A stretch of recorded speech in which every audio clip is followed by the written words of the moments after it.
മാതാവ് പ്രത്യക്ഷപ്പെട്ടു വന്നു. എന്നിട്ട് ഒരു ചിരി തന്നിട്ട് പോയി. അവിടുന്ന് 3-ാം മാസം ഞാൻ പ്രഗ്നൻ്റായി. 3 വർഷമായി ഞാൻ ട്രീറ്റ്മെൻറ്റിലായിരുന്നു. IVF ചെയ്തു, എന്നിട്ടും പിള്ളേരുണ്ടായില്ല. അങ്ങനെ ഇരിക്കുമ്പോഴാണ് എൻ്റെ വീടിൻ്റെ അടുത്തുനിന്നാണ് എൻ്റെ അമ്മായി വരുന്നുണ്ടായിരുന്നു. അവർ പറഞ്ഞു, ജാസ്മിനെ നീ കൃപാസനത്തിലേക്ക് വായോ, മാതാവിൻ്റെ അവിടെ നിന്ന് നീ പ്രാർത്ഥിക്ക്, നിനക്ക് എന്തായാലും പിള്ളേരുണ്ടായിരിക്കുന്നു. അങ്ങനെ ഞാൻ 2019 സെപ്റ്റംബർ 5-ാം തീയതി ഞാൻ ഇവിടെ വന്നു. ഉടമ്പടി എടുത്തിട്ട് ഞാൻ ഇവിടുന്ന് പോയി. അവിടുന്ന് 2020 ഫെബ്രുവരി 25-ാം തീയതി ഞാൻ ഇവിടെ വന്നു ഞാൻ മാതാവിൻ്റെ അവിടെ നിന്നിട്ട് കുറേ ഇരുന്ന് കരഞ്ഞിട്ട് പ്രാർത്ഥിച്ചു. അവിടുന്ന് പോയി ഒരാഴ്ച കഴിഞ്ഞില്ല, മാതാവ് പ്രത്യക്ഷപ്പെട്ടു വന്നു. എന്നിട്ട് ഒരു ചിരി തന്നിട്ട് പോയി. അവിടുന്ന് 3-ാം മാസം ഞാൻ പ്രഗ്നൻ്റായി.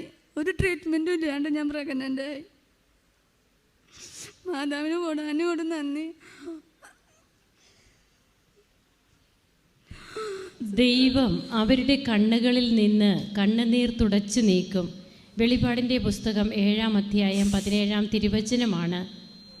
7 വർഷമായിട്ട് കുഞ്ഞുങ്ങളില്ല. 3 കൊല്ലത്തോളം ട്രീറ്റ്മെൻറ്റ് എടുത്തു. അത് എന്ത് ട്രീറ്റ്മെൻറ്റാണ് എടുത്തതെന്ന് നാം കേട്ടു.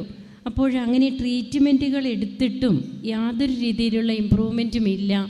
അങ്ങനെ ഇരിക്കുമ്പോഴാണ് കൃപാസനത്തെക്കുറിച്ച് അറിയുന്നത്. ഇവിടെ വന്ന് അമ്മയോട് കരഞ്ഞ് കാര്യങ്ങൾ പറഞ്ഞു എന്നാണ് നാം കേട്ടത്.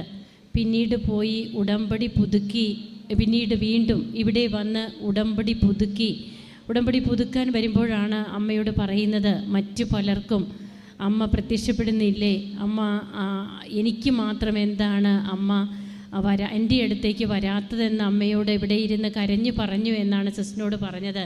പിന്നീട് ചെല്ലുമ്പോൾ അമ്മ സ്വപ്നത്തിൽ ഈ മകളുടെ അടുത്ത് വന്ന് ചിരിച്ചു കാണിച്ചു എന്നാണ് പറയുക. അമ്മയുടെ സാന്നിധ്യം, അമ്മ അങ്ങനെ സമാധാനിപ്പിക്കുകയാണ് ഈ മകളെ. പിന്നീട് ഈ മകൾ പ്രഗ്നൻ്റ് ആവുകയും ആരോഗ്യമുള്ള ഒരു കുഞ്ഞുമായിട്ടാണ് ഇന്നിവിടെ വന്ന് നമുക്ക് മുമ്പിൽ സാക്ഷിയാകുന്നത്. അതുകൊണ്ടാണ് ദൈവം തിരുവചനം പറയുക, ദൈവം അവരുടെ കണ്ണുകളിൽ നിന്ന് കണ്ണുനീർ തുടച്ചു നീക്കും.